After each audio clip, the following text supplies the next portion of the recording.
Baik, selamat pagi rekan-rekan mahasiswa. Assalamualaikum warahmatullahi wabarakatuh. Hari ini kita ketemu lagi dalam mata kuliah basis data atau database management system pada pertemuan yang kelima, Mbak Mas ya. Nah, hari ini kita akan membahas mengenai eh, permasalahan-permasalahan apa saja yang bisa diselesaikan dengan menggunakan basis data ini. Ya. Oke, jadi Mbak Mas, dalam penyusunan basis data ini basis data itu bisa digunakan untuk menyelesaikan masalah-masalah satu, yaitu ada yang disebut dengan redundansi data. Apa itu redundansi data? Redundansi data adalah data yang sama yang secara berulang-ulang muncul pada beberapa file basis data. Jadi data yang sama itu muncul secara berulang-ulang pada sebuah beberapa basis data. Nah, contohnya kalau sudah lihat di PPT ini, di sini saya memiliki 3 buah file ya, ada file mahasiswa ini, lalu ada file KRS dan file dosen. Nah, saudara fokus di file mahasiswa dan file KRS ini. Kalau saudara perhatikan di file mahasiswa itu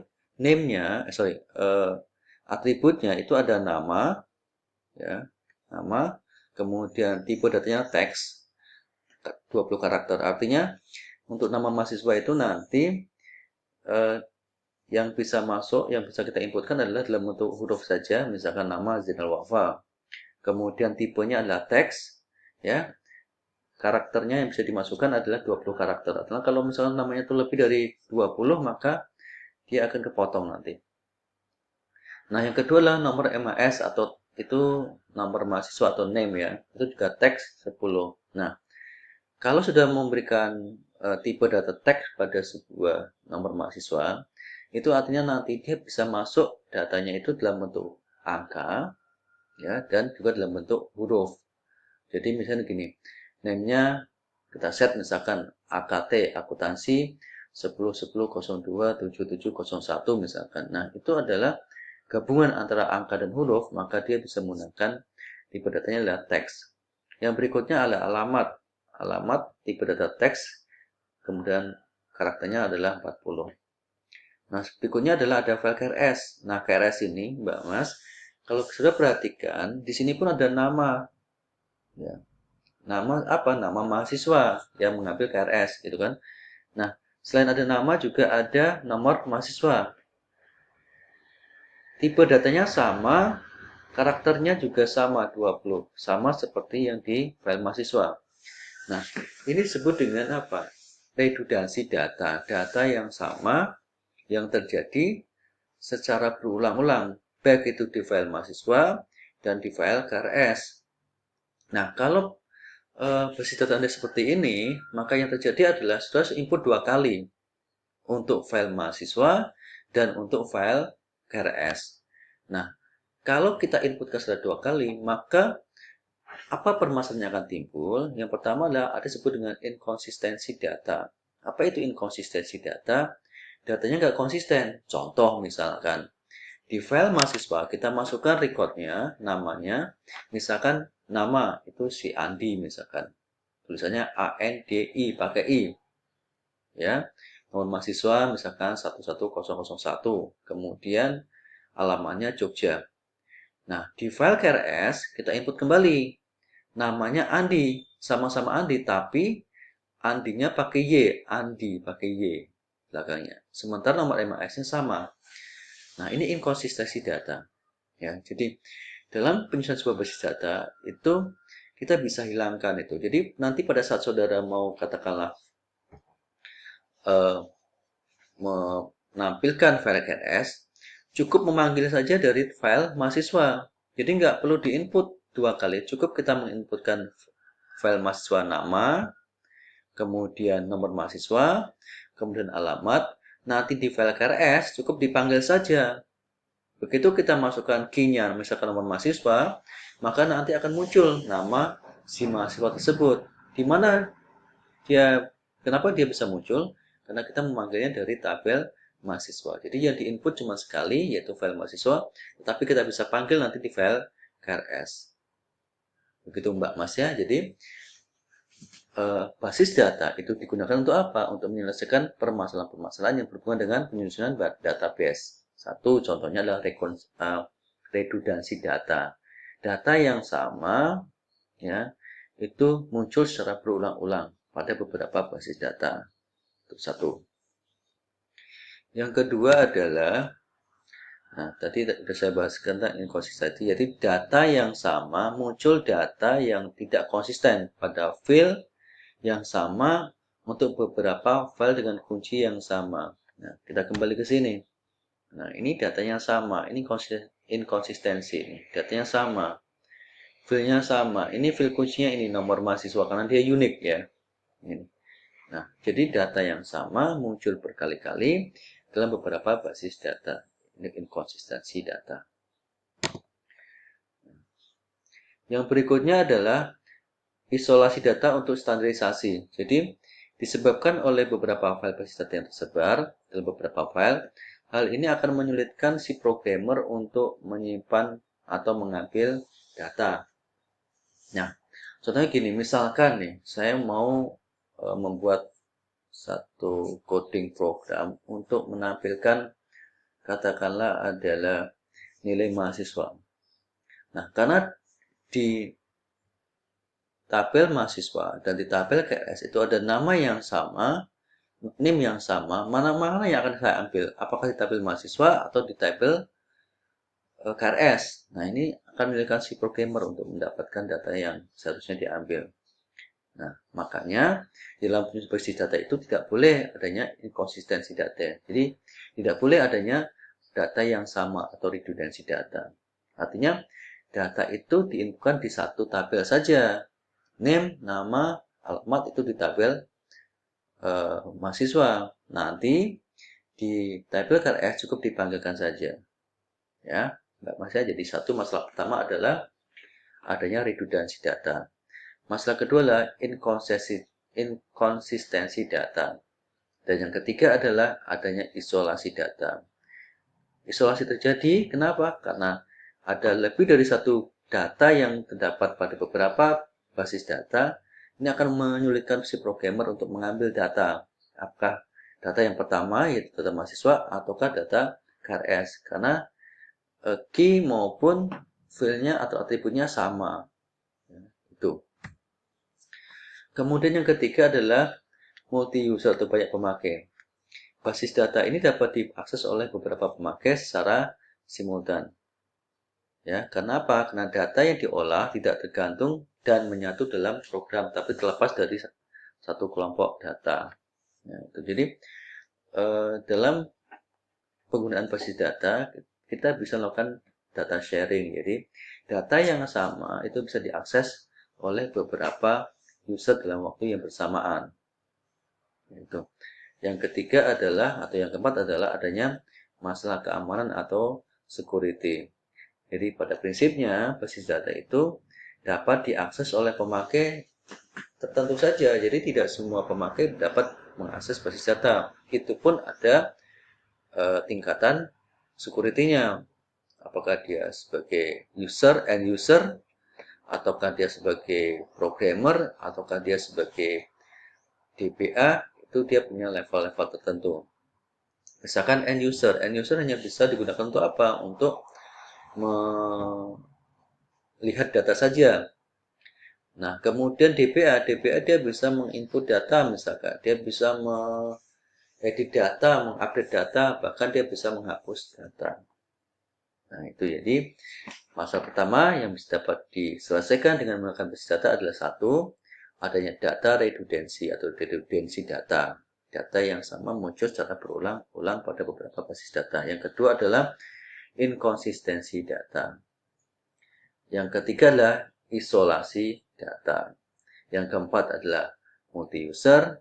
Yang kelima adalah masalah keamanan atau security. Kemudian yang keenam adalah masalah integritas atau integrity. Nah, integritas ini untuk apa? Dia digunakan untuk menjaga agar unjuk kerja atau kinerja sistem itu tetap dalam pengendalian penuh. Kemudian secara teknis, maka ada kunci primer yang menghubungkan beberapa file yang saling dekatan. Nah, kita udah membahas mengenai beberapa key ya, kunci. Ada primary key, kunci primer, ada foreign key, ada candidate key, dan yang sebagainya. Nah, untuk masalah integritas data ini, ya, secara teknis nanti akan ada beberapa kunci primer, ya, ada kunci primer dalam beberapa basis data yang akan dihubungkan. Yang ketujuh adalah masalah kebebasan data atau independensi data. Nah, basis data yang dirancang itu sebaiknya tidak tergantung pada program aplikasi yang dibangun. Artinya, basis data yang kita gunakan itu nanti bisa dia diaplikasikan ke banyak bahasa pemrograman. Misalkan, saudara mau menggunakan PHP, itu bisa menggunakan basis data yang sama. Saudara mau menggunakan Oracle, misalkan Java, misalkan atau Android sekalipun, maka itu bisa digunakan. Jadi, sebuah basis data itu hendaknya tidak tergantung pada program aplikasi yang dibangun. Nah, kenapa?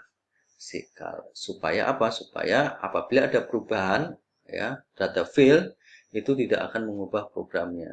Jadi kalau fieldnya berubah, atributnya berubah, maka programnya nggak perlu diubah karena di basis datanya itu udah sama, udah standar ya.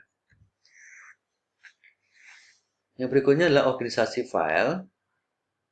Nah, tujuan organisasi file dalam basis data adalah satu, menyediakan sarana pencarian record bagi pengolahan, seleksi, atau penyaringan.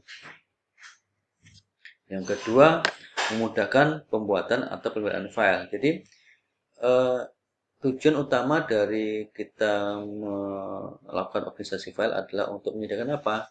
Sarana pencarian. Contohnya misalkan saya ingin menampilkan data-data mahasiswa angkatan 2019 misalkan seperti itu. Nah, itu bisa dilakukan kalau kita melakukan organisasi file. Artinya ada primary key-nya di situ, ada key-nya yang sebagai acuan dalam pencarian nantinya. Lalu yang kedua adalah untuk memudahkan dalam pembuatan atau pemeliharaan file itu sendiri. Nah, yang berikutnya adalah ada dua jenis media penyimpanan, ada disebut dengan EASD atau sequential, ya, sequential ini access storage device, dan ada direct access storage device. Nah, apa yang membedakan antara SASD atau sequential dan direct access? Pertama adalah yang paling vital itu berhubungan dengan proses pembacaan. Kalau SASD atau Sequential Access Storage Device, pembacaannya secara sekuensial, secara berurutan. Tetapi kalau direct access itu ngacak dia, tidak urut. Ya.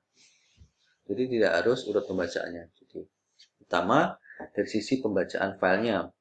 Kalau SA itu kan sequential access. Jadi pengaksesan file itu dilakukan secara sekuensial. Secara apa? Secara berurutan. Ya. Sementara kalau direct access, pengaksesan dari sebuah file itu bisa acak. Jadi tidak harus secara berurutan. Nah, yang kedua adalah SASD ini tidak ada pengalamatan. Jadi karena dia sekuensial, maka dalam pembacaan itu tidak ada pengalamatan, tapi karena dia berurutan ya, Pak ya. Nah, kemudian data disimpan dalam bentuk blok. Jadi dalam bentuk blocking. Kemudian proses penulisannya hanya bisa dilakukan sekali saja. Contohnya adalah magnetic tape. Itu SASD atau Sequential Access Storage Device dan Direct Access Storage Device. Jadi kalau Sequential Access Storage Device itu proses pembacaan record itu secara berurutan. Kemudian yang kedua adalah data itu disimpan dalam bentuk blok dan tidak ada pengalamatan di situ. Ya. Nah, yang keempat adalah penulisannya hanya bisa dilakukan secara sekali saja. Jadi sekali saja penulisan, setelah itu nggak bisa lagi. Nah, bedanya dengan di ASD, kalau di ASD itu pembacaan filenya secara tidak perlu secara acak, ya, dia tidak secara acak. Kemudian karena dia tidak secara acak, maka harus ada alamatnya, pengalamatan. Nanti gimana dia akan mencari sebuah data kalau tidak ada alamatnya kan gitu. Lalu data disimpan dalam bentuk karakter atau blok. Nah, ini beda antara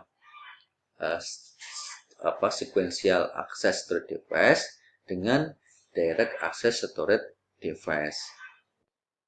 Baik, Mbak Mas, kita lanjutkan lagi pembahasan kita. Jadi sekali lagi, untuk media penyimpanan file itu ada dua metode yang bisa digunakan. Ada yang disebut dengan sequential access to device atau SASD, dan ada yang disebut dengan direct access storage device atau DASD. Nah, apa yang membedakan antara SASD dengan DASD ini? Kalau SASD atau sequential access storage device, Mbak Mas, itu proses pembacaan recordnya itu berurutan dia. Ya. Jadi pada saat dilakukan pembacaan suatu record pada suatu basis data, dilakukan secara berurutan. Dari mulai awal sampai akhir berdasarkan apa? Berdasarkan key yang kita buat. Kedua adalah tidak ada pengalamatan. Ya, tidak ada pengalamatan. Kemudian data itu nanti disimpan dalam bentuk blok data. Dan proses penulisannya itu hanya bisa sekali saja. Jadi tidak bisa berulang-ulang seperti direct access to device. Nah, contohnya apa? Magnetic tape. Magnetic tape itu dalam proses penulisannya atau penyimpanan filenya itu hanya bisa dilakukan secara sekali dan ditempatkan di blok data, ya. Dan pembacaannya secara sekuensial atau secara berurutan. Nah, yang kedua adalah DASD, Direct Access Storage Device. Kalau DASD itu berbeda dengan SASD tadi. Kalau DASD itu secara acak, jadi tidak berurutan pembacaan recordnya. Yang kedua, dia mempunyai alamat, jadi ada pengalamatan untuk pembacaannya itu nantinya. Dan yang ketiga, proses penulisannya itu bisa berkali-kali. Ya. Nah, contohnya apa? Contohnya adalah misalkan kalau kita gunakan menyimpan data kita, file kita di katakanlah di floppy disk, di hard disk, ya, flash disk dan seterusnya itu menggunakan media atau jenisnya adalah direct access storage device. Yang kedua adalah metode susunan file. Nah, metode susunan file ini itu ada 4. Ya, ada sekuensial, jadi kita menyimpan file berdasarkan apa? Secara berurutan atau secara random, acak. Yang ketiga adalah indeks sekuensial. Indeks sekuensial ini adalah gabungan antara metode atau secara urut dan secara acak. Dan keempat adalah indeks random. Nah, kita lihat dulu sekarang yang sekuensial. Kalau susunan file dilakukan secara sekuensial, itu record itu nanti disimpan berdasarkan suatu kunci. Jadi kita buat tiap-tiap record itu nanti ada kuncinya, ya, itu ada key-nya. Lalu pencarian record itu dilakukan secara berurutan sesuai dengan key yang tadi kita buat. Itu kalau secara sekuensial. Kalau secara random, maka kunci record ya, itu ditransformasikan ke alamat penyimpanan dalam media fisik secara acak. Ya. Yang ketiga adalah indeks sekuensial. Indeks sekuensial tadi sudah dijelaskan bahwa dia gabungan antara metode sekuensial secara berurutan dengan metode secara acak. Ya. Yang kedua, record itu nanti disimpan secara berurutan. Berurutan dengan menggunakan kunci atau key. Kemudian masing-masing record memiliki indeks dan pengalamatannya dilakukan secara acak. Ini yang indeks sekuensial. Nah, beda dengan indeks random. Kalau indeks random, maka record itu nanti disimpan secara acak. Dan masing-masing record itu memiliki indeks. Gitu Mbak Mas ya. Nah, yang ketiga adalah skema dan subskema. Skema ini digunakan untuk apa sih? Jadi skema ini digunakan untuk menggambarkan hubungan logik antara basis data, antara data dengan basis datanya.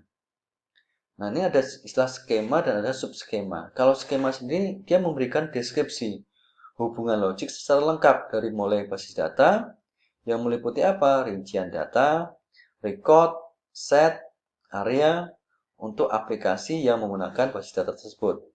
Sedangkan subskema itu merupakan deskripsi terpisah dari rincian data, record, set, dan area yang digunakan oleh program aplikasi. Nah, ini gambaran hubungan hierarkis antara skema, subskema, dan program aplikasi yang mengaksesnya. Yang berikutnya adalah pertimbangan apa yang akan kita gunakan pada saat saudara bermaksud untuk mengaplikasikan sebuah basis data. Maka kita harus lihat arsitektur yang kita gunakan itu harus mencakup 3 kriterianya. Pertama adalah keunggulan teknologi. Jadi bagaimana kita menggunakan teknologi terbaru, katakanlah seperti itu, untuk arsitektur basis datanya. Ya, apakah dengan menggunakan sistem standalone, tunggal, atau dengan terpusat atau client server. Ya, nanti ada kelebihan dan kekurangannya masing-masing. Yang kedua adalah biaya pengembangan. Jadi kita juga harus perkirakan bagaimana dengan biaya pengembangannya. Biaya pengembangan ini tentu saja harus sesuai dengan hasil yang ingin kita dapatkan. Jadi bagaimana nantinya dengan teknologi yang kita gunakan, kemudian biaya pengembangan yang terjangkau, itu bisa menghasilkan satu basis data yang benar-benar kita butuhkan. Ya, jadi sesuai dengan kebutuhan pengguna. Jadi 3 pertimbangan yang bisa kita gunakan dalam memilih arsitektur basis data itu sendiri. Ada keunggulan teknologi, ada biaya pengembangan, dan ada harus sesuai dengan kebutuhan dari pengguna atau usernya. Nah, untuk jenis arsitekturnya itu ada 3, ada sistem tunggal, standalone, ya. Standalone ini baik itu DBMS. DBMS kan kita tahu adalah program yang digunakan untuk memproses basis data. Lalu basis data itu sendiri dan program aplikasi itu ditempatkan pada satu komputer yang sama. Nah, apa kelemahannya standalone ini? Kelemahannya adalah dalam tempo yang sama, dalam waktu yang bersamaan, itu hanya bisa diakses oleh satu user saja. Itu. Yang kedua adalah sistem terpusat atau centralized system. Kalau sistem terpusat, ini terdiri atas sebuah server dan sejumlah terminal. Jadi nanti ada ada servernya sendiri dan ada terminal atau dalam terminalnya. Nah, ini yang terpusat apa? Yang terpusat adalah basis data, DBMS, dan aplikasi basis datanya. Nah, ini ada 2 macam nih yang bisa kita implementasikan. Ada yang disebut dengan aplikasi dari basis data terpusat atau dan diakses oleh dalam terminal atau basis data terpusat dan aplikasi ada di terminal. Jadi, kalau aplikasi dari basis data terpusat ini kita tempatkan mereka di pusatnya, di server misalkan. Nanti diakses di dalam terminal. Atau yang kedua, basis data yang terpusat, nanti aplikasinya di terminal. Nah, yang ketiga adalah sistem client server. Nah, client server ini digunakan untuk apa? Untuk menutupi atau mengatasi kelemahan yang terdapat pada sistem terpusat tadi. Yang kedua, sistem client server ini terdiri ada 2 komponen, yaitu terdiri atas client atau server dan client. Jadi ada 2 komputer. Ada komponen server dan ada komponen client.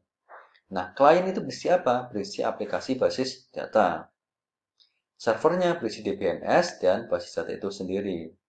Nah, lalu ada 2 macam nih arsitektur yang bisa digunakan, yaitu ada arsitektur 2 lapis dan arsitektur 3 lapis atau 3 tier, ya. Nah, berikutnya adalah komponen-komponen yang terdapat pada DBMS. Ini sudah saya bahas di pertemuan yang lalu ya. Jadi mungkin tidak akan saya bahas di pertemuan kali ini, hanya sekilas saja.